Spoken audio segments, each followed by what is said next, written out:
Hey guys, you remember last week when I created these abstract pieces? They are actually on canvas panels and they're really thin. And I wanted them to have more weight, more thickness so that they could be hung on the wall instead of framed. So I adhered them to wood panels that I had in my basement from a previous project. I cut the wood, I sanded it down, I primed it, and then I adhered the canvas panels to them using wood glue. Here you can see that how they're adhered to the wood. I use texture paste here in order to create an edge, like a trim around the wood, and I painted that with a gold gilding paint. There I just varnished it with the Liquitex varnish, and here you can see the final result.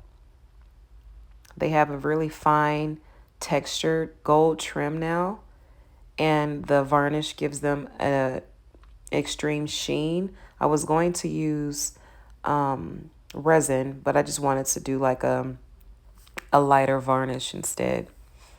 But as you can see there, the trim is really detailed. It's textured. Yeah, I love the way these turned out. I hope you like them too.